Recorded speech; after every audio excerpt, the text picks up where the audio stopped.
ವಕ್ರತುಂಡ ಮಹಾಕಾಯ.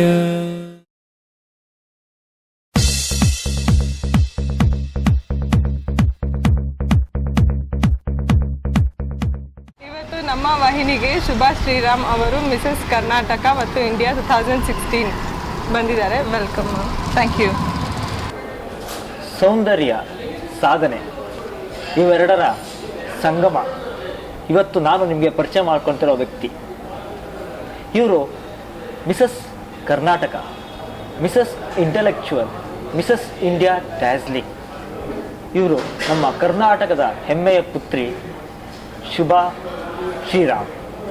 ಶುಭಾ ಅವರೇ, ನಮ್ಮ ಕಾರ್ಯಕ್ರಮಕ್ಕೆ ಸ್ವಾಗತ. ನಮಸ್ಕಾರ ಗಣಪತಿ ಅವರೇ. ನಿಮ್ಮ ಇಂಟರ್ವ್ಯೂಗೆ ಅರ್ಹಳು ಅಂತ ಒಂದು ಭಾವಿಸಿ ಕರೆಸ್ಕೊಂಡಿದ್ದಕ್ಕೆ ನಾನು ನಿಮಗೆ ತುಂಬ ಧನ್ಯವಾದ ಹೇಳಬೇಕು. ಶುಭಾ ಅವರೇ, ತಮ್ಮ ಬಾಲ್ಯದ ದಿನಗಳು, ತಮ್ಮ ಆಗಿನ ನೆನಪುಗಳು, ತಮ್ಮ ಶಾಲೆಯ ದಿನಗಳು, ತಮ್ಮ ಕಾಲೇಜಿನ ದಿನಗಳು, ಇದ್ರ ಬಗ್ಗೆ ಎಲ್ಲ ಬಹಳ ತಮ್ಮ ಅಭಿಮಾನಿಗಳಿಗೆ ತಿಳ್ಕೊಬೇಕು ಅನ್ನೋ ಕುತೂಹಲ ಬಹಳ ಇರುತ್ತೆ. ಅದ್ರ ಬಗ್ಗೆ ತಾವು ತಮ್ಮ ವೀಕ್ಷಕರಿಗೆ ತಿಳಿಸ್ಕೊಡ್ತೀರಾ? ಹುಟ್ಟಿದ್ದು ನಮ್ಮ ಬೆಂಗಳೂರು, ಬೆಳೆದಿದ್ದು ನಮ್ಮ ಬೆಂಗಳೂರು, ಇನ್ನು ಇರೋದು ಇವಾಗ ಇಲ್ಲೇ. ಸೊ ಬೆಂಗಳೂರು ನನ್ನ ಊರು. ನಮ್ಮ ತಂದೆ ತಮಿಳ್ ಅಯ್ಯಂಗಾರ್ಸು, ತಾಯಿ ಕೊಡಗಿನವರು. ಸೊ ಎರಡು ಕಲ್ಚರ್ದು ಒಂದು ಮಿಶ್ರಣ ನನ್ನಲ್ಲಿದೆ. ಎರಡು ಇದ್ರದ್ದು ಸಂಪ್ರದಾಯದ ಒಂದು ಮಿಶ್ರಣ ನನ್ನಲ್ಲಿದೆ. ಸೊ ಅದಕ್ಕೆ ತುಂಬ ಹೆಮ್ಮೆ ಇದೆ ನನಗೆ. ಬಟ್ ಕರ್ನಾಟಕ ಅಂದರೆ ನನಗೆ ಜಾಸ್ತಿನೇ ಒಂದು ಏನಂತಾರೆ, ಒಂದು ಪ್ರಾಮುಖ್ಯತೆ ಇಲ್ಲೇ ಹುಟ್ಟಿ ಬೆಳೆದಿದ್ದಕ್ಕೆ. ಬಾಲ್ಯದ ದಿನಗಳು ನಾನು ಒಬ್ಳೇ ಮಗಳು ತಂದೆ ತಾಯಿಗೆ, ಇನ್ಯಾರೂ ಇಲ್ಲ, ಸಹೋದರಿ ಯಾರೂ ಇಲ್ಲ. ಶ್ರೀ ಕುಮಾರನ್ಸ್ ಅಂತ ಬಸವನಗುಡಿಯಲ್ಲಿ ಕೇಳಿರ್ಬೋದು ನೀವು, ಒಂದು ಫೇಮಸ್ ಶಾಲೆ. ಹೌದು. ಸೊ ಅಲ್ಲಿ ನಾನೊಂದು 10ನೇ ತರಗತಿ ತನಕ ಓದಿದೆ. ಆಮೇಲೆ PUC ವಿಜಯ ಕಾಲೇಜ್, RV ರೋಡ್, ತುಂಬ ಹಳೆ ಕಾಲೇಜ್ ಗೊತ್ತಿರ್ಬೋದು, ಅಲ್ಲೂ PU ಮಾಡಿದೆ. ಆಮೇಲೆ ಕ್ರೈಸ್ಟ್ ಕಾಲೇಜ್, ಅದು ಒಂದು ಬೆಂಗಳೂರಿನ ಒಳ್ಳೆ ಒಂದು ಕಾಲೇಜು, ಅಲ್ಲಿ ನಾನು BSc ಕಂಪ್ಯೂಟರ್ ಸೈನ್ಸ್ ಮುಗಿಸಿದೆ. ಸೊ ಅದಾದಮೇಲೆ IATA ಅಂತ ಒಂದು ಸರ್ಟಿಫಿಕೇಶನ್ ಮಾಡಿದೆ, ಅಂದರೆ ಇಂಟರ್ನ್ಯಾಷನಲ್ ಏರ್ ಟ್ರಾವೆಲ್ ಅಸೋಸಿಯೇಷನ್, ವಿಮಾನಯಾನಕ್ಕೆ ಸಂಬಂಧಪಟ್ಟಂತಹ ಒಂದು ಕೋರ್ಸ್ ಮಾಡಿಕೊಂಡೆ. ಸೊ ಬಾಲ್ಯದ ದಿನಗಳು ಹೇಳಬೇಕು ಅಂದರೆ ಆಗಲೂ ಕೂಡ ತಮಗೆ ಈ ರೀತಿ ಸೌಂದರ್ಯ ಸ್ಪರ್ಧೆಗಳು ಅಥವಾ ಆ ರೀತಿ ಏನಾದರೂ ಆಸಕ್ತಿ ಇತ್ತ? ನಾಟಕ, ಕ್ರೀಡೆ? ಆಕ್ಚುಲಿ ನೀವು ಸರ್ಪ್ರೈಸ್ ಆಗ್ಬೋದು, ನಾನು ಒಂಥರ ಒಂದು ಇಂಟ್ರೋವರ್ಟ್, ಏನಂತಾರೆ, ಯಾವಾಗ್ಲೂ ತನ್ನೊಳಗೆ ತಾನು ಇರೋವಂಥ ಒಂದು ಸ್ವಭಾವ. ಜಾಸ್ತಿ ಮಾತಾಡಲ್ಲ, ತುಂಬಾ ಬೇರೆಯವ್ರ ಜೊತೆ ಬೆರೆಯಲ್ಲ. ನಮ್ಮ ತಂದೆ ತಾಯಿಗೆ ಯಾವಾಗ್ಲೂ ಅದೊಂದು ಕಂಪ್ಲೇಂಟ್ ಇರೋದು, ಇವಳು ಏನ್ ಮಾತಾಡೋದೇ ಇಲ್ಲ. ಯಾರು ಮಾತಾಡ್ಸ್ತಿದ್ರು ಒಂದು ರಿಪ್ಲೈ ಕೂಡ ಮಾಡ್ತಿರ್ಲಿಲ್ಲ. ಅದೇನೋ ಒಂಥರ ತುಂಬಾ ಸೈಲೆಂಟ್ ಆಗಿರ್ತಿದೆ. ಇವಳು ಮಾತಾಡ್ತಾಳ, ಇವಳು ಜಾಸ್ತಿ ಬೇರೆಯವ್ರ ಜೊತೆ ಬೆರೀತಾಳ ಅನ್ನೋ ಅಷ್ಟು ಮಟ್ಟಿಗೆ ನಮ್ಮ ತಂದೆ ತಾಯಿ ಸ್ವಲ್ಪ ಇದಾಗ್ಬಿಟ್ಟಿದ್ರು. ಸೊ ಆ ಥರದಲ್ಲಿ ಬೆಳೆದಿದ್ದೀನಿ ನಾನು. ಅಫ್ಕೋರ್ಸ್ ಯಾರು ಸಹೋದರಿ ಇಲ್ಲದೆ ಬೆಳೆದೆ. ಸೊ ಮೇ ಬಿ ಮುದ್ದಿನ ಮಗಳು. ಓದು ನನ್ನ ಲೈಫಲ್ಲಿ ಇದ್ದಿದ್ದೆ ಅಷ್ಟು. ನನ್ನ ಬುಕ್ಸು, ನಾನು ಓದು ತುಂಬ ಚೆನ್ನಾಗಿ ಓದ್ತಿದ್ದೆ, ಒಳ್ಳೆ ಅಂಕಗಳು ಗಳಿಸ್ಕೊಂಡೆ. ನಮ್ಮ 10th ಸ್ಟ್ಯಾಂಡರ್ಡಲ್ಲಿ 92% ತೊಗೊಂಡು ಪಾಸ್ ಆದೆ. ಸೊ ಬೇರೆ ಯಾವ ಕಡೆನೂ ನನಗೆ ಫೋಕಸ್ಸೇ ಇರ್ತಿರ್ಲಿಲ್ಲ. ಒಂದು ಎಕ್ಸ್ಟ್ರಾ ಕರಿಕ್ಯುಲರ್ ಆ್ಯಕ್ಟಿವಿಟೀಸ್ ಅಂತ ಸ್ಕೂಲಲ್ಲಿ ಒಂದಿನ ಮಾಡ್ದೋಳಲ್ಲ, ಸ್ಟೇಜ್ ಹತ್ತಿಲ್ಲ, ಡ್ರಾಮಾ ಅನ್ನೋದು ಮಾಡಿಲ್ಲ, ಯಾವ ಥರದ್ರಲ್ಲೂ ಇರಲಿಲ್ಲ. ಬುಕ್ಸ್ ಆಯಿತು, ನಾನಾಯಿತು, ಆ ಥರ ಒಂದು ಇದರಲ್ಲಿ ಬೆಳೆದೆ. ತಮ್ಮ ಹೆಚ್ಚಿನ ಅವಾಗಿನ ಆಸಕ್ತಿ ಓದಿನ ಕಡೆ ಇತ್ತು. ಈವನ್ ಕಾಲೇಜ್ ಲೈಫಿಗೆ ಬಂದಮೇಲೆ ಈ ಥರ ಫ್ಯಾಷನ್ ವರ್ಲ್ಡು ಆ ಥರ ಎಲ್ಲ ತಲೆಯಲ್ಲಿ ಇರಲೇ ಇಲ್ಲ. ಯಾಕಂದರೆ ನಮ್ಮ ಅಪ್ಪ ಅಮ್ಮ ಒಂದು ಆರ್ಥೋಡಾಕ್ಸ್ ಆಲ್ಮೋಸ್ಟ್ ಫ್ಯಾಮಿಲಿ ಅಂತಲೇ ಇದ್ದವರು. ಸೊ ಈ ಥರ ಒಂದು ಲೈಫ್ ಸ್ಟೈಲ್ ಇರಲಿಲ್ಲ ನಮ್ಮದು. ತುಂಬ ಸಹಜವಾದ ಒಂದು ಮಿಡಲ್ ಕ್ಲಾಸ್ ಲೈಫ್ ಸ್ಟೈಲು. ಓದು, ಒಳ್ಳೆ ಕೆಲಸ ತಗೋಬೇಕು, ಆ ಥರ ಒಂದು ಮನೋಭಾವದಲ್ಲಿ ಇದ್ದವರು. ಸೊ ತಮ್ಮ ಕ್ರೈಸ್ಟ್ ಕಾಲೇಜ್ ದಿನಗಳ ನಂತರ ತಾವು ಒಂದು ವಿಮಾನಯಾನ ಕುರಿತು ಒಂದು ಕೋರ್ಸನ್ನು ಕಂಪ್ಲೀಟ್ ಮಾಡ್ತಾರೆ. ಆ ಕೋರ್ಸ್ನ ನೀವು ಮುಗಿಸಿದ ನಂತರ ದಿನಗಳಲ್ಲಿ ತಾವು ಜೆಟ್ ಏರ್ವೇಸಲ್ಲಿ ಕೂಡ ಕೆಲಸ ಮಾಡಿದ್ರಿ ಅಂತ ಗೊತ್ತಾಯಿತು. ಆ ವಿಷಯದ ಬಗ್ಗೆ ಸ್ವಲ್ಪ ತಿಳಿಸ್ತೀರಾ? ಈ ಕೋರ್ಸು ಅಷ್ಟೇ, ಏನು ಪ್ಲ್ಯಾನ್ ಮಾಡ್ಕೊಂಡು ಮಾಡಿರಲಿಲ್ಲ, ಏನೋ ಮಾಡಿದೆ ಕೋರ್ಸು. ಅಫ್ಕೋರ್ಸ್ ಏರ್ಲೈನ್ಸ್ ಅದು ನನ್ನ ಕಾಲೇಜಲ್ಲಿ ಇರಬೇಕಾದ್ರೆ ಒಂದು ಇಂಟರ್ವ್ಯೂ ಬಂತು. ಫೈನಲ್ ಇಯರ್ ಆಲ್ಮೋಸ್ಟ್ ಮುಗಿಸ್ತಾ ಇದ್ದೆ. ಆವಾಗ ನಮ್ಮ ಕಾಲೇಜ್ ಇದು ಪ್ಲೇಸ್ಮೆಂಟ್ ಸೆಂಟರ್ ಅಲ್ಲಿ ಈ ತರ ಜೆಟ್ ಏರ್ವೇಸ್ ಇಂದ ಒಂದು ಇಂಟರ್ವ್ಯೂ ಬಂದಿದೆ ಅಂತ ಹೇಳಿದ್ರು. ಸೊ ಹೋಗಿ ಜೆಟ್ ಏರ್ವೇಸ್ ಅಲ್ಲಿ ತಾವು ಯಾವ ಹುದ್ದೆಗೆ ತಾವು? ಜೆಟ್ ಏರ್ವೇಸ್ ಅಲ್ಲಿ ನಾನು ಗ್ರೌಂಡ್ ಸ್ಟಾಫ್ ಆಗಿದ್ದೆ. ರೆಸರ್ವೇಶನ್ ಟಿಕೆಟಿಂಗ್ ಎಲ್ಲ ಹ್ಯಾಂಡಲ್ ಮಾಡ್ತಾ ಆ ಥರ ಸ್ಟಾಫ್ ಆಗಿದ್ದೆ. ಸೊ ಇಂಟರ್ವ್ಯೂ ಹೋದೆ, ಸೆಲೆಕ್ಟ್ ಆಯ್ತು. ಬಂದ್ ಮನೇಲಿ ಹೇಳಿದೆ ಈ ತರ ಜೆಟ್ ಏರ್ವೇಸ್ ಅಲ್ಲಿ ಕೆಲಸ ಸಿಕ್ಕಿದೆ, ಏನ್ ತಗೊಳ್ಳ ಅಂತ. ಸುಮಾರು ಎಷ್ಟು ವರ್ಷಗಳಿಂದ ತಾವು ಜೆಟ್ ಏರ್ವೇಸ್ ಅಲ್ಲಿ ವರ್ಕ್ ಮಾಡಿದ್ದು? 5 ವರ್ಷ ಇದ್ದೆ ಜೆಟ್ ಅಲ್ಲಿ. 5 ವರ್ಷ ಇದ್ದೆ. ಸೊ ಫರ್ದರ್ ಸ್ಟಡೀಸ್ ಆ ಥರ ಮಾಡಬೇಕು ಅಂತಲೂ ಅದೊಂಥರ ಕಟ್ ಆಫ್ ಆಗೋಯ್ತು. ಅಲ್ಲಿ ಇಮಿಡಿಯೇಟ್ BSc ಆಯ್ತು ನಂದು, ಜೆಟ್ ಏರ್ವೇಸ್ ಸೇರಿದೆ. ಸುಮಾರು 5 ವರ್ಷಗಳ ಕಾಲ ಜೆಟ್ ಏರ್ವೇಸ್ ಅಲ್ಲಿ ಕೆಲಸ ಮಾಡಿದೆ. ತಾವು ಕೆಲಸ ಮಾಡಿದ ದಿನಗಳು, ಆಗಿನ ಅನುಭವ, ತಾವು ಅಲ್ಲಿ ಜೆಟ್ ಏರ್ವೇಸ್ ಅಲ್ಲಿ ತಾವು ಕೆಲಸ, ಯಾಕಂದ್ರೆ ತಾವು ಬಾಲ್ಯ ದಿನಗಳಲ್ಲಿ ಓದು ಅಂತ ಇದ್ರಿ. ಮನುಷ್ಯ ಕಾಲೇಜು ಶಾಲೆ ಇದ್ದಾಗ ಒಂದು ಪ್ರೊಟೆಕ್ಟಿವ್ ಎನ್ವೈರನ್ಮೆಂಟಲ್ಲಿ ಇರ್ತಾನೆ. ತಾವು ಒಂದು ಅದು ಜೆಟ್ ಏರ್ವೇಸ್ ಅಂತಹ ದೊಡ್ಡ ಸಂಸ್ಥೆಗೆ ಜಾಬ್ ಸೇರಿದ್ರಿ. ಆಗ ತಮಗೆ ಪ್ರಪಂಚನ ತೆರ್ಕೊಳುತ್ತೆ. ಒಂದು ಹೆಣ್ಮಗು ಆಗಿ ಕೆಲಸಕ್ಕೆ ಹೋಗಿದ್ದೀರಾ. ಆಗ ತಮ್ಮ ಅನುಭವ, ಆ ಕೆಲಸ ಮಾಡಿದ ತಮ್ಮ ಜೀವನದಲ್ಲಿ ಆದಂಥ ಬದಲಾವಣೆಗಳೇನು? ಜೆಟ್ ಏರ್ವೇಸ್ ಸೇರಿದ್ದೆ ಆ್ಯಕ್ಚುಲಿ ನಂದು ಸ್ವಲ್ಪ ಒಂದು ಗ್ಲಾಮರ್ ವರ್ಲ್ಡ್ಗೆ ಒಂಥರ ಒಂದು ಎಂಟ್ರಿ ಆದಂಗೆ ಆಯಿತು ಅನಿಸುತ್ತೆ. ಯಾಕಂದ್ರೆ ಏರ್ಲೈನ್ ಸ್ಟಾಫ್ ಅಂದ್ಮೇಲೆ ನಿಮ್ಗೆ ಗೊತ್ತು, ಒಳ್ಳೆ ಡ್ರೆಸ್ ಮಾಡ್ಕೋಬೇಕು, ಗ್ರೂಮಿಂಗ್ ಇರುತ್ತೆ, ಅವ್ರು ಹೇಳ್ಕೊಡ್ತಾರಲ್ಲಿ ಹೆಂಗ್ ಡ್ರೆಸ್ ಮಾಡ್ಕೋಬೇಕು, ಮೇಕಪ್ ಹೆಂಗ್ ಹಾಕೋಬೇಕು, ಪ್ರೆಸೆಂಟೇಬಲ್ ಆಗಿರ್ಬೇಕು. ಸೊ ಅಲ್ಲಿ ನನಗೆ ಆ ಗ್ರೂಮಿಂಗ್ ಹೆಂಗೆ ಮಾಡ್ಕೋಬೇಕು ಅಂತ ಸ್ಟಾರ್ಟ್ ಆಯಿತು. ಸೊ ಅಫ್ಕೋರ್ಸ್ ಯೂನಿಫಾರ್ಮ್ ಹಾಕೊಂಡು ಕ್ಲೀನಾಗಿ ಮೇಕಪ್ ಮಾಡಿಕೊಂಡು ಆ ಥರ ಒಂದು ಸ್ಟಾರ್ಟ್ ಆಯಿತು ನನ್ನ ಲೈಫು. ಸೊ ಅಫ್ಕೋರ್ಸ್ ಜನರಿಗೆ ಎಕ್ಸ್ಪೋಜರ್ ಶುರು ಆಯಿತು. ಜನರ ಜೊತೆ ಹೇಗೆ ಬೆರೆಯೋದು, ಹೆಂಗೆ ಮಾತಾಡೋದು. ಹೇಳಿದೆ ನಾನು ಇಂಟ್ರೋವರ್ಟ್ ಆಗಿ ಬಂದಿದ್ದು ಅಂತ. ಸೊ ನನಗೆ ಅದು ತುಂಬ ಒಂದು ಸ್ಟೆಪ್ಪಿಂಗ್ ಸ್ಟೋನ್ ಅನಿಸುತ್ತೆ. ನಾನು ಇವಾಗ ಇರೋ ಪರ್ಸ್ನಾಲಿಟಿಗೆ ನನ್ನ ಕೆಲಸ ಜೆಟ್ ಏರ್ವೇಸ್ ವೃತ್ತಿ ತುಂಬಾ ಸಹಾಯ ಮಾಡ್ತು. ಒಂದು ಪಬ್ಲಿಕ್ ಸ್ಪೀಕಿಂಗ್ ಹೆಂಗೆ, ಜನರನ್ನ ಹೆಂಗೆ ಫೇಸ್ ಮಾಡೋದು, ಕಾನ್ಫಿಡೆನ್ಸು, ಗ್ರೂಮಿಂಗು, ಆ ಥರ ಅದ್ರಲ್ಲಿ ತುಂಬ ಸಹಾಯ ಆಯಿತು. One of the best days, ನನಗೆ ತುಂಬ ಖುಷಿ ಕೊಡೋವಂಥ 5 ವರ್ಷ. ಅದೊಂಥರ 20 ವಯಸ್ಸು, ಅವಾಗ ತಾನೇ ಒಂಥರ ಒಂದು ಕೇರ್ ಫ್ರೀ ಲೈಫು. ಸೊ ತುಂಬ ಎಂಜಾಯ್ ಮಾಡಿದೆ. ಫ್ರೆಂಡ್ಸು, ಇದು ಅಫ್ಕೋರ್ಸ್ ಅರ್ನಿಂಗು ಅಂಥೇಳಿ ಬೆಸ್ಟ್ ಡೇಸ್ ಅನ್ಸುತ್ತೆ ನನಗೆ. ಜೆಟ್ ಏರ್ವೇಸಲ್ಲಿ ತಾವು ವೃತ್ತಿ ಪ್ರಾರಂಭಿಸಿದಾಗಿಂದ ನಿಮಗೆ ಈ ಫ್ಯಾಷನ್, ಈ ಗ್ರೂಮಿಂಗ್, ಅದೇ ರೀತಿ ತಮ್ಮ ಮೇಲೆ ತಮ್ಮ ಒಂದು ಆತ್ಮವಿಶ್ವಾಸ ದಿನಗಳು ಅಲ್ಲಿಂದ ಪ್ರಾರಂಭ ಆಯಿತು. ಹೌದು. ಶುಭ ಅವರೇ, ತಮ್ಮ ಕುಟುಂಬದ ಕುರಿತು ತಿಳಿಸಿ. ನನ್ನ ತಂದೆ ದಿವಂಗತ ಗೋವಿಂದರಾಜನ್ ಅಂತ, ತಾಯಿ ಭಾರತಿ. ಸೊ ಅವರ ಕೈಕಸು ಪುತ್ರ ನಾನು. ನನ್ನ ಹಸ್ಬೆಂಡ್ ಶ್ರೀರಾಮ್ ಅಂತ, ನನ್ನ ಮಗಳು ಅನಗ ಅಂತ. ಸೊ ಮದುವೆ ಆಗಿ ಇವಾಗ 14 ಇಯರ್ಸ್ ಆಯಿತು. ಅವಳ ಮಗಳಿಗೆ ಇವಾಗ ಆಲ್ಮೋಸ್ಟ್ 12 ವಯಸ್ಸು ಆಗ್ತಾ ಬಂದಿದೆ. ಸೊ ಇದು ನನ್ನ ಪುಟ್ಟ ಕುಟುಂಬ. ತಾವು ಮದುವೆಯಾಗಿ ಸುಮಾರು 13 ವರ್ಷಗಳ ನಂತರ ತಮಗೆ ಒಂದು ಸೌಂದರ್ಯ ಸ್ಪರ್ಧೆಯಲ್ಲಿ ಭಾಗವಹಿಸುವಂಥ ಅವಕಾಶ ಸಿಗುತ್ತೆ. ಯಾವ ರೀತಿ ಅವಕಾಶ ಸಿಕ್ತು? ನೀವು ಭಾಗವಹಿಸಲ್ದಿರ ಆ ಸೌಂದರ್ಯ ಸ್ಪರ್ಧೆಯ ವಿಜೇತ ಕೂಡ ಆದ್ರಿ. ಇದ್ರ ಬಗ್ಗೆ ನಮ್ಮ ವೀಕ್ಷಕರು ತಿಳಿಸ್ತೀರಾ? ಇದು ಅಷ್ಟೇ ಒಂದು ನನ್ನ ಲೈಫಲ್ಲಿ ಒಂದು ಅನಿರೀಕ್ಷಿತ ಅನ್ಬೋದು. ಯಾಕಂದರೆ ಸಡನ್ನಾಗಿ ಒಂದ್ಸತಿ ಈ ಥರ ಎಲ್ಲ ಹೋದ ವರ್ಷ ಮಿಸಸ್ ಇಂಡಿಯಾ ಕರ್ನಾಟಕ ಅನ್ನೋ ಒಂದು ಸೌಂದರ್ಯ ಸ್ಪರ್ಧೆ ಆಡಿಷನ್ ನಡೀತಾ ಇದೆ ಅಂತ ನನ್ನ ಫ್ರೆಂಡ್ ಒಬ್ಳು ಹೇಳಿದ್ಲು. ಈ ಥರ ನಡೀತಾ ಇದೆ, ನೀವು ಯಾಕೆ ಹೋಗಬಾರ್ದು, ಟ್ರೈ ಮಾಡಬಾರ್ದು ಅಂತ. ಸೊ ನನಗೆ ಇದೆಲ್ಲ ಒಂಚೂರು ಇದೇ ಇರಲಿಲ್ಲ ನನ್ನ ಮನಸ್ಸಲ್ಲಿ, ಪಾರ್ಟಿಸಿಪೇಟ್ ಮಾಡಬೇಕು, ಅದು ಬ್ಯೂಟಿ ಕಾಂಟೆಸ್ಟು ಅಂತ. ಬಟ್ ಏನೋ ಒಂಥರ ಏನೇ ಆಯಿತು ಗೊತ್ತಿಲ್ಲ, ನನ್ನೊಳಗೆ ನಾನು ಹೋಗೋಣ, ಟ್ರೈ ಮಾಡೋಣ, ಏನಿವಾಗ ಗೆದ್ದರೆ ಗೆದ್ದೆ, ಸೋತ್ರೆ ಎಕ್ಸ್ಪೀರಿಯನ್ಸ್ ಅಲ್ವಾ. ಸೊ ಟ್ರೈ ಮಾಡೋಣ ಅಂತ ಹೋದೆ. ಒಂದು ನನ್ನ ಲೈಫ್ ಚೇಂಜಿಂಗ್ ಪ್ಲ್ಯಾಟ್ಫಾರ್ಮ್ ಅಂತ ಹೇಳ್ಬೋದು. ನಂದು ಇವಾಗ ಏನಾಗಿದ್ದೀನಿ ನಾನು, ಏನೊಂದು ಚಿಕ್ಕ ಹೆಸರು ಮಾಡಿದ್ದೀನಿ ಬೆಂಗಳೂರಲ್ಲಿ, ಅದು ಮಿಸಸ್ ಇಂಡಿಯಾ ಕರ್ನಾಟಕ ಪ್ಲ್ಯಾಟ್ಫಾರ್ಮಿಂದನೇ ಅಂತ ಹೇಳ್ಬೋದು. ಇದರ ಡೈರೆಕ್ಟರು ಮಿಸಸ್ ಪ್ರತಿಭಾ ಸೌಂಶಿಮಠ್ ಅಂತ, ಇವ್ರ ನೇತೃತ್ವದಲ್ಲಿ ಪ್ರತಿ ವರ್ಷ ನಡೀತಾ ಇದೆ. ಸೊ ಅವರು ಕೊಟ್ಟಿದ್ದು ನನ್ನ ಈ ಪ್ಲ್ಯಾಟ್ಫಾರ್ಮ್ಗೆ ನಾನು ಸದಾ ಕೃತಜ್ಞತೆಗಳು ಹೇಳಬೇಕು ಅವ್ರಿಗೆ. ಎಕ್ಸ್ಪೀರಿಯನ್ಸ್ ಹೆಂಗಿತ್ತು ಅಂದರೆ ಹೆಂಗೋ ಆಡಿಷನ್ ನಡೀತು, ನನ್ನ ಬೆಸ್ಟ್ ನಾನು ಟ್ರೈ ಮಾಡಿದೆ, ಆಡಿಷನಲ್ಲಿ ಸೆಲೆಕ್ಟ್ ಆದೆ. ಸರಿ ಫೈನಲ್ ಕಾಂಟೆಸ್ಟ್ ಅಂತ ಬಂತು. ಅದು ತುಂಬ ಚೆನ್ನಾಗಿತ್ತು ಎಕ್ಸ್ಪೀರಿಯೆನ್ಸು. ಎಲ್ಲ ಕ್ವೆಶ್ಚನ್ ಆನ್ಸರ್ಸು, ಡಿಫ್ರೆಂಟ್ ರೌಂಡ್ಸ್ ಇರುತ್ತೆ ನಿಮ್ಗೆ ಗೊತ್ತಿದ್ದಂಗೆ, ಪೇಜೆಂಟ್ ರೌಂಡ್ಸು ಎಲ್ಲನೂ ಜಯಿಸ್ಕೊಂಡು ಮಿಸಸ್ ಇಂಡಿಯಾ ಕರ್ನಾಟಕ 2016 ಅಂತ ಟೈಟಲ್ ಈ ಸ್ಪರ್ಧೆ ತಾವು ಭಾಗವಹಿಸಿದ್ದು ತಮ್ಮ ವಿವಾಹವಾಗಿ 13 ವರ್ಷಗಳ ನಂತರ. ಅವಕಾಶ ಎಲ್ಲರಿಗೂ ಸಿಗುತ್ತೆ, ಆದರೆ ಅವಕಾಶನ ಸದುಪಯೋಗ ಪಡಿಸ್ಕೊಳೋದಕ್ಕೆ ಬಹಳನೇ ಕಷ್ಟ.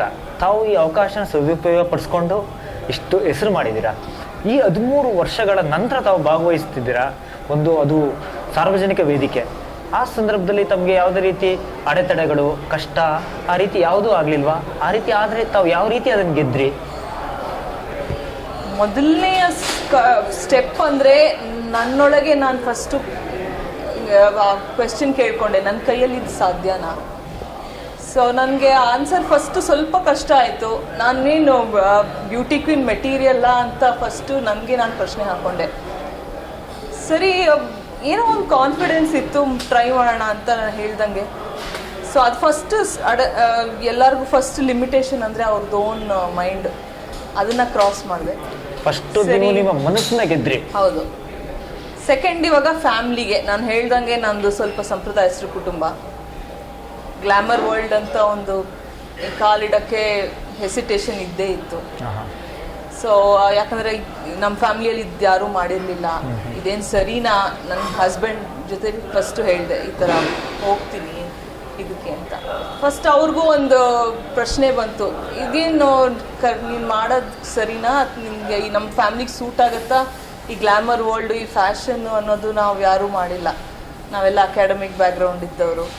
ಸೊ ಅದೊಂಥರ ವರ್ಲ್ಡ್ ಸರಿನಾ ನಿನಗೆ, ನೀನು ಯೋಚನೆ ಮಾಡು ಅಂತ ಹೇಳಿದ್ರು. ಸೊ ನಾನು ಅದನ್ನು ಯೋಚನೆ ಮಾಡಿದೆ. ಸೆಡ್ ಯಾವ ಇಂಡಸ್ಟ್ರಿಯಲ್ಲಾದ್ರೂ ನಮಗೆ ಏನು ಸಾಧಿಸ್ಬೇಕು, ನಾವು ಹೆಂಗಿರಬೇಕು ಅಂತ ನಾವು ಪ್ರೊಜೆಕ್ಟ್ ಮಾಡ್ಕೊಳ್ಳೋ ರೀತಿಯಲ್ಲಿರುತ್ತೆ.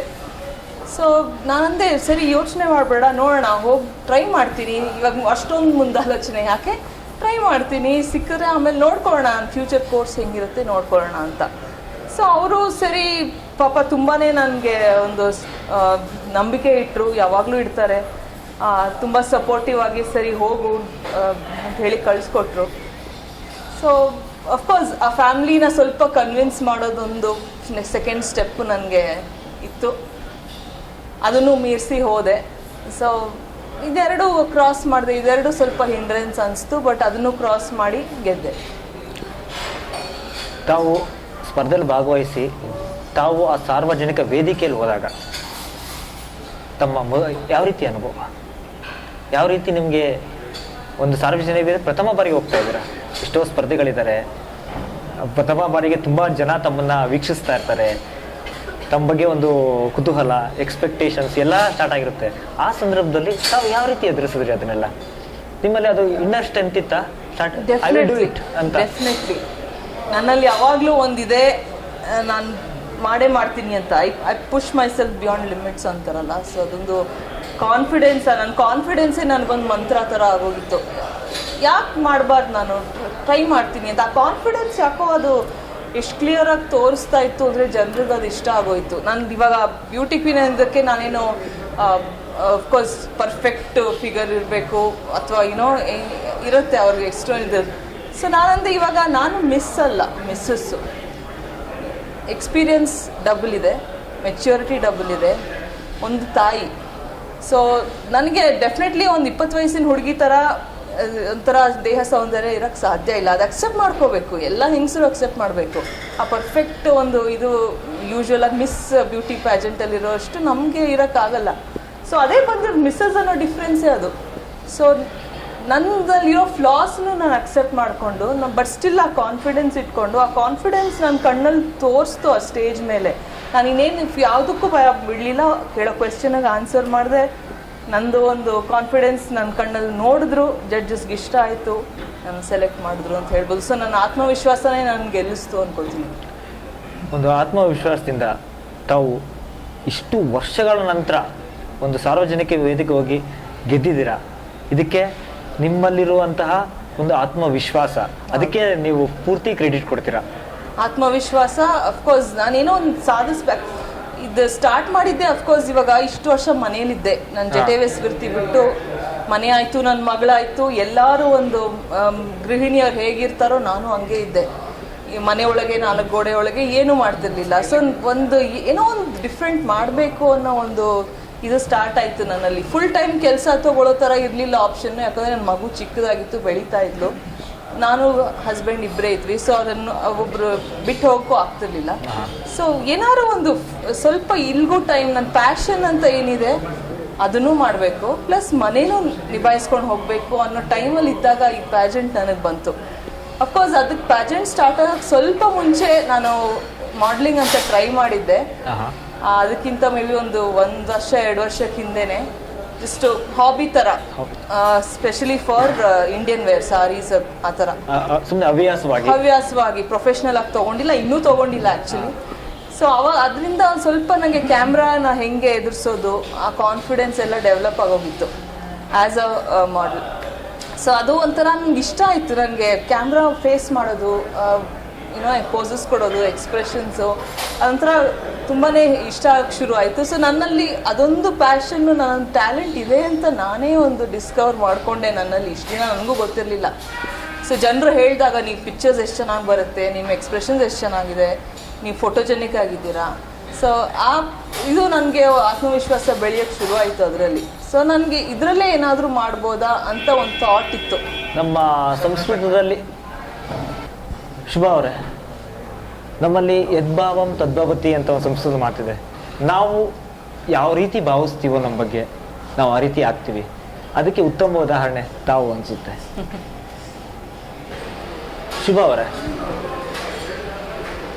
ಅನೇಕ ಗೃಹಿಣಿಯರು ಒಮ್ಮೆ ವಿವಾಹ ಆಯಿತು, ಮಗು ಆಯಿತು, ಆನಂತರ ತಾಯಿ ಜವಾಬ್ದಾರಿ, ಮಗು ಶಾಲೆ, ವಿದ್ಯಾಭ್ಯಾಸ, ಈ ರೀತಿ ಗಂಡ, ಇದೇ ಒಂದು ಪ್ರಪಂಚದಲ್ಲಿರ್ತಾರೆ.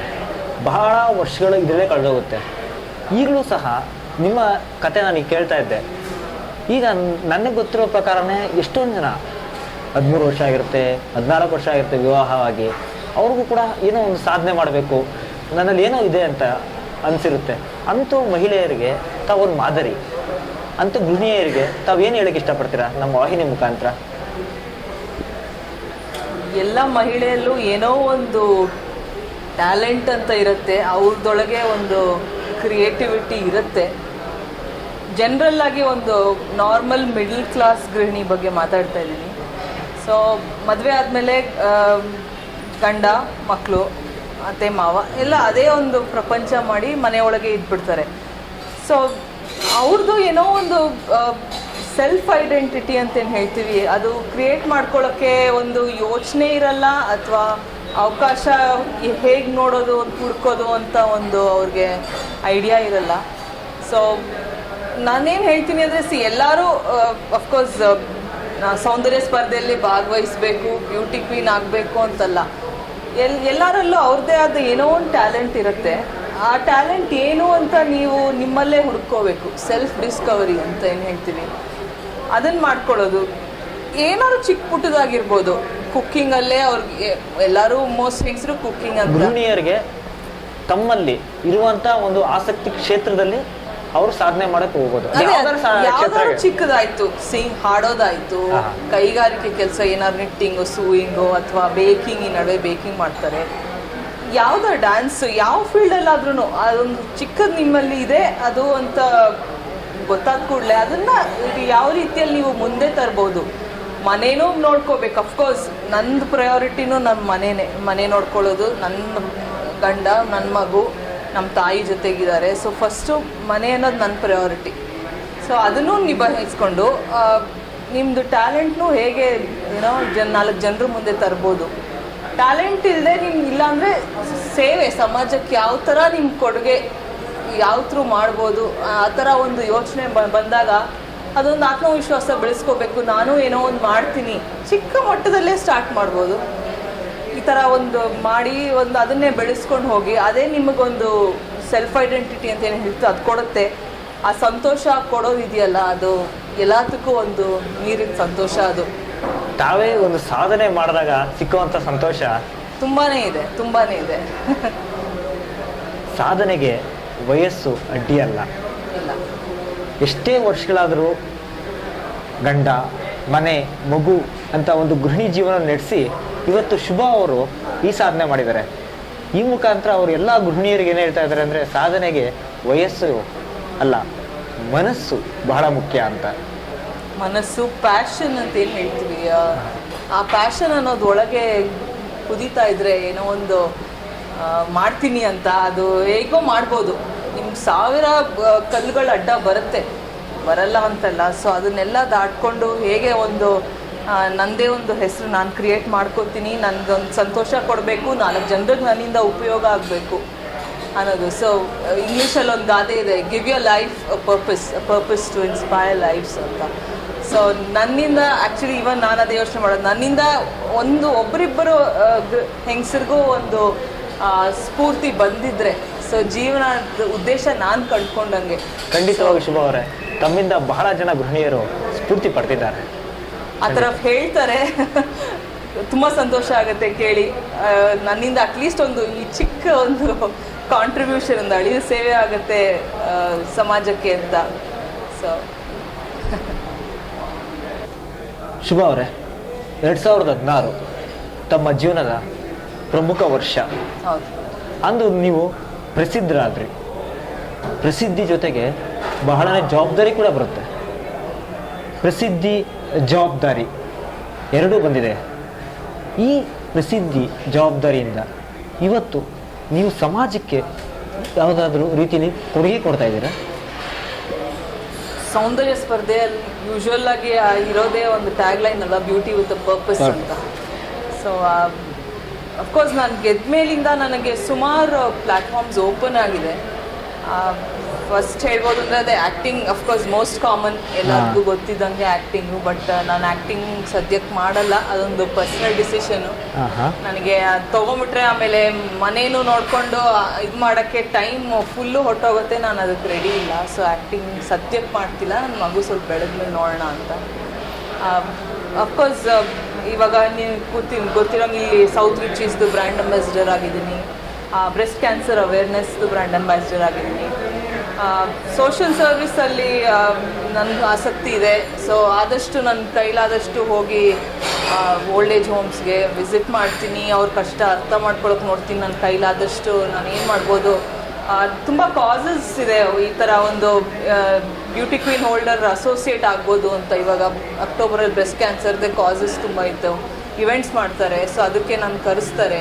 ಸೊ ನನ್ನ ಪ್ರೆಸೆನ್ಸು, ನನ್ನ ಕೈಲಾದಷ್ಟು ಹೆಲ್ಪು, ಅದ್ರ ಬಗ್ಗೆ ಒಂದು ಜಾಗರೂಕತೆ ಮೂಡಿಸೋ ಇದು ಅಟೆಂಪ್ಟು, ಅದರಲ್ಲಿ ಸ್ವಲ್ಪ ನಾನು ಇದು ಮಾಡ್ತಾಯಿದ್ದೀನಿ. ತಾವು ಈ ರೀತಿ ತಮಗೆ ಬಂದಿರೋ ಪ್ರಸಿದ್ಧಿಯನ್ನು ಸಮಾಜ ಸೇವಾ ಕಾರ್ಯಕ್ಕೆ ಕೂಡ ಉಪಯೋಗಿಸ್ಕೊತಾ ಇದ್ದೀರಾ.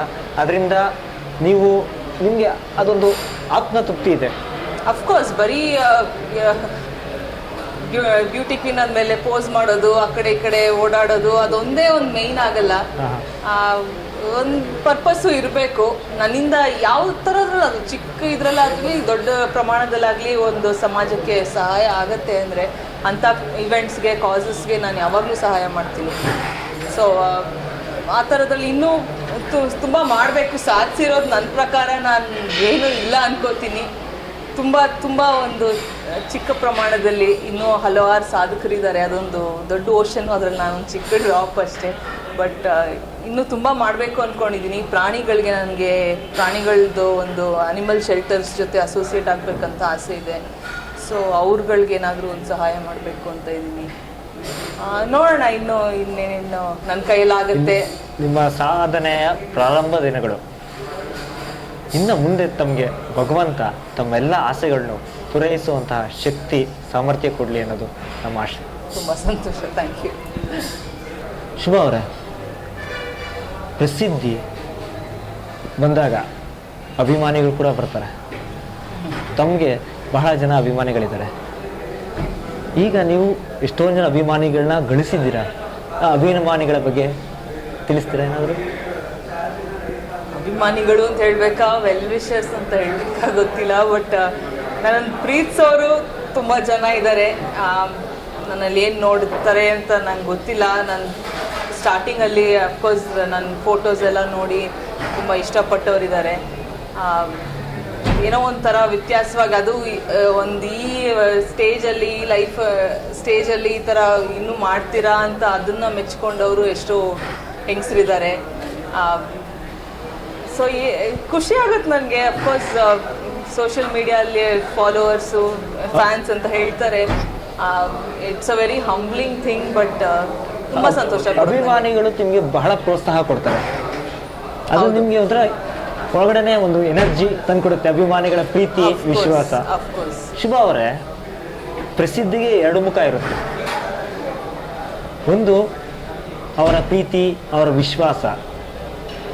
ಎರಡನೇ ಮುಖ ಒಂದು ಮಹಿಳೆಯ ಪ್ರಸಿದ್ಧಿಗೆ ಬಂದಾಗ ಅದು ಸಿನಿಮಾ ಕ್ಷೇತ್ರ ಆಗಿರ್ಬೋದು, ತಮ್ಮ ಸೌಂದರ್ಯ ಕ್ಷೇತ್ರ ಆಗಿರ್ಬೋದು, ಅಲ್ಲಿ ಅದಕ್ಕೆ ತಂದ ಒಂದು ನೆಗೆಟಿವ್ ಮುಖ ಕೂಡ ಇರುತ್ತೆ. ಆ ರೀತಿ ತಮ್ಮ ಅನುಭವ?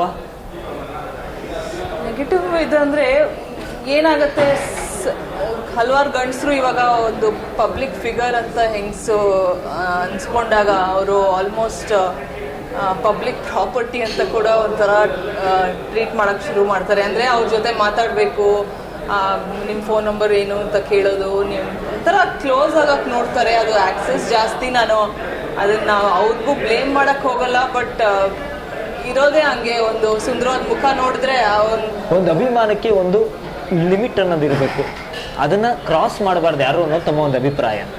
ಕ್ರಾಸ್ ಮಾಡಬಾರ್ದು. ಫಸ್ಟ್ ಅವ್ರ ರಿಯಾಕ್ಷನ್ ಏನು ಅಂತ ನೋಡಿ, ಅಫ್ಕೋರ್ಸ್ ಇವಾಗ ಮೆಸೇಜ್ ಮಾಡ್ತಾರೆ, ಫ್ರೆಂಡ್ಶಿಪ್ ಬೇಕು, ನಿಮ್ಮ ನಂಬರ್ ಏನು ಅಂತೆಲ್ಲ. ಸೊ ನಾನು ಅದಕ್ಕೆ ರಿಪ್ಲೈ ಮಾಡಲ್ಲ, ಅಥವಾ ಒಂದು ಲೈನಲ್ಲಿ ಹೇಳ್ಬಿಟ್ಟು ಡೀಸೆಂಟಾಗಿ ಹೇಳಿ ನಿಲ್ಲಿಸ್ತೀನಿ. ಬಟ್ ತುಂಬ ಒಂದು ಸತತವಾಗಿ ಏನೋ ಮೆಸೇಜ್ ಮಾಡ್ಕೊಂಡು ಹೋಗೋದು, ಅಥವಾ ಏನಾದರೂ ತುಂಬ ಕ್ಲೋಸ್ ಆಗಕ್ಕೆ ನೋಡೋದು, ಆ ಥರ ಒಂದು ಇದು ಇರಬಾರ್ದು ಅಂತ ನನ್ನ ಅನಿಸಿಕೆ. ಒಂದು ಅಕ್ಸೆಪ್ಟ್ ಮಾಡಬೇಕು. ಅಫ್ಕೋರ್ಸ್ ಕಾಂಪ್ಲಿಮೆಂಟ್ಸ್ ಕೊಡ್ತೀರಾ, ನೀವು ಈ ಥರ ಕೆಲಸ ಮಾಡ್ತಾ ಇದ್ದೀರಾ, ಚೆನ್ನಾಗಿದೆ, ನಿಮ್ಮ ಪಿಕ್ಚರ್ಸ್ ಚೆನ್ನಾಗಿದೆ, ಅಷ್ಟರಲ್ಲೇ ಒಂದು ಲಿಮಿಟ್ ಮಾಡ್ಕೋಬೇಕು. ಯಾಕಂದರೆ ಅವ್ರಿಗೂ ಒಂದು ಮನೆ ಇದೆ, ಗಂಡ ಇದ್ದಾರೆ, ಮಕ್ಕಳಿದ್ದಾರೆ. ಸೊ ಅವ್ರದ್ದು ಒಂದು ಲಿಮಿಟೇಷನ್ ಇದೆ ಅಂತ ಸ್ವಲ್ಪ ಅರ್ಥ ಮಾಡ್ಕೋಬೇಕು ಜನ. ಮಹಿಳೆಯರಿಗೆ ಗೌರವ ಕೊಡಬೇಕು.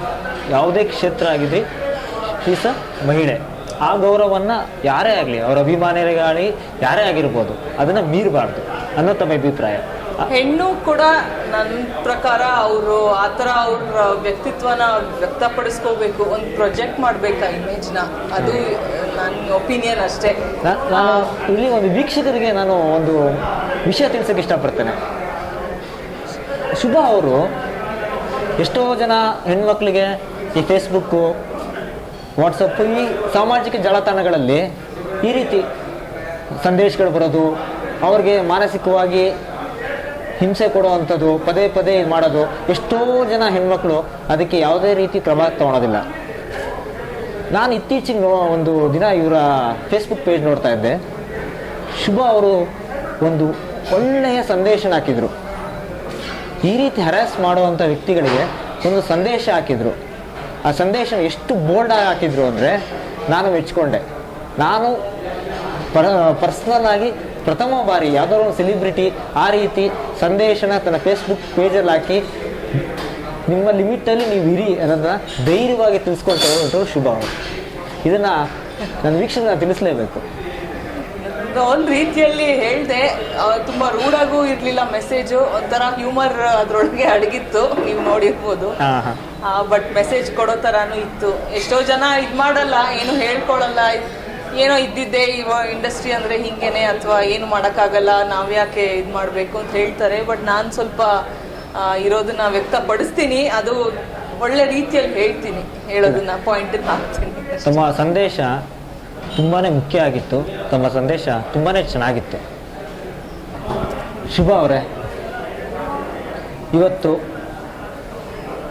ಒಬ್ಬ ಕನ್ನಡತಿಯಾಗಿ ಕನ್ನಡದಲ್ಲಿ ನಮ್ಮ ಒಂದು ವಾಹಿನಿಗೆ ಸಂದರ್ಶನ ಕೊಡ್ತೀನಿ ಅಂತ ತಾವು ಕೇಳಿದ್ದು ಬಹಳ ಸಂತೋಷ ಆಯಿತು. ಇಷ್ಟು ಸಮಯಾವಕಾಶ ಕೊಟ್ಟಿದ್ದೀರ ನಮಗೆ. ಇವತ್ತು ತಮ್ಮ ಈ ಸಂದರ್ಶನ ನೋಡುವಂಥ ಎಷ್ಟೋ ಜನ ಗೃಹಿಣಿಯರು ತಮ್ಮಿಂದ ಸ್ಫೂರ್ತಿ ಪಡಿತಾರೆ ನನ್ನ ನಮ್ಮ ಆಶಯ. ತಾವು ತಮ್ಮ ವಾಹಿನಿಗೆ ಬಂದು ಇಷ್ಟು ಸಮಯ ಕೊಟ್ಟಿದ್ದಕ್ಕೆ ತಮ್ಮ ಧನ್ಯವಾದಗಳು ಶುಭಾ ಅವರೇ. ನನ್ನನ್ನು ಕರ್ಸ್ಕೊಂಡಿದ್ದಕ್ಕೆ ನಿಮಗೆ, ನಿಮ್ಮ ತಂಡಕ್ಕೆ ನಾನು ಕೃತಜ್ಞತೆಗಳು ಹೇಳಬೇಕು. ಕನ್ನಡ ಅಲ್ಲೇ ಹೇಳ್ತೀನಿ ಮಾತಾಡ್ತೀನಿ ಅಂತ ಹೇಳಿದೆ ಅವ್ರಿಗೆ. ಮಿಸಸ್ ಕರ್ನಾಟಕ ಅಂತ ಒಂದು ಬಿರುದು ಪಡೆದ್ಮೇಲೆ ನನ್ನ ರಾಜ್ಯ ನನ್ನ ಭಾಷೆ ಅದನ್ನು ಒಂದು ಎತ್ತಿ ಹಿಡಿಬೇಕು ನಾನು, ಅದು ನನ್ನ ಕರ್ತವ್ಯ ಕೂಡ. ಕನ್ನಡತಿಯಾಗಿ ಒಂದು ಕನ್ನಡಲ್ಲಿ ಮಾತಾಡೋದಕ್ಕೆ ನನಗೆ ಯಾವ ಅಭ್ಯಂತರನೂ ಇಲ್ಲ, ಯಾವ ಕೀಳ್ಭಾವನೆನೂ ಇಲ್ಲ. ಇನ್ಫ್ಯಾಕ್ಟ್ ಎಲ್ಲಿ ಹೋದ್ರೂ ಒಂದು ಈ ನೋಡ್ತೀವಿ ಬೆಂಗಳೂರಲ್ಲಿ ಇಂಗ್ಲೀಷಲ್ಲಿ ಮಾತಾಡ್ತಾರೆ, ಹಿಂದಿಯಲ್ಲಿ ಮಾತಾಡ್ತಾರೆ, ಕನ್ನಡ ಮಾತಾಡೋದವರು ಆ ಥರ ಏನೋ ಭಾವಿಸ್ಕೊಂಡು ಮಾತಾಡ್ತಾರೆ. ಸೊ ನಾನು ಹೋದವ್ರ ಜೊತೆ ಎಲ್ಲ ಕನ್ನಡಲ್ಲೇ ಮಾತಾಡೋದು.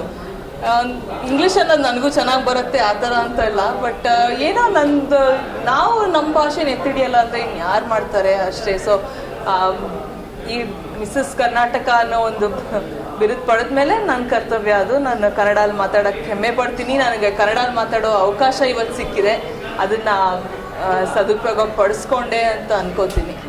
ನಿಮ್ಮ ಭಾಷಾ ಬಗ್ಗೆ ಕೂಡ ನನ್ನ ಮತ್ತೊಮ್ಮೆ ಧನ್ಯವಾದಗಳು. ತುಂಬ ಥ್ಯಾಂಕ್ಸ್. ನೀವು ಎಲ್ಲ ನಮ್ಮ ಬೆಂಗಳೂರಿನಲ್ಲಿ ಈ ಥರ ಸಾಧಿಸ್ತಾ ಇರೋ ಮಹಿಳೆಯರನ್ನ ಇಂಟರ್ವ್ಯೂ ಮಾಡ್ತಾ ಇದ್ದೀರಾ. ಮೋಸ್ಟ್ಲಿ ನಾನ್ ಸೆಲೆಬ್ರಿಟೀಸ್ ಅಂತ ಕಾಮನರ್ ಒಂದು ಹೆಂಗಸು ಹೇಗೆ ಸಾಧನೆ ಮಾಡ್ತಾ ಇದ್ದಾಳೆ, ಅವಳ ಗುರುತು ಸಮಾಜಕ್ಕೆ ತೋರಿಸ್ತಾ ಇದ್ದಾಳೆ ಅಂತ ನೀವು ನಿಮ್ಮ ವಾಹಿನಿ ಮುಖಾಂತರ ತುಂಬ ಚೆನ್ನಾಗಿ ತೋರಿಸ್ತಾ ಇದ್ದೀರಾ. ನಿಮಗೂ ಅಭಿನಂದನೆಗಳು, ನಿಮ್ಮ ಟೀಮ್ಗೂ ಅಭಿನಂದನೆಗಳು.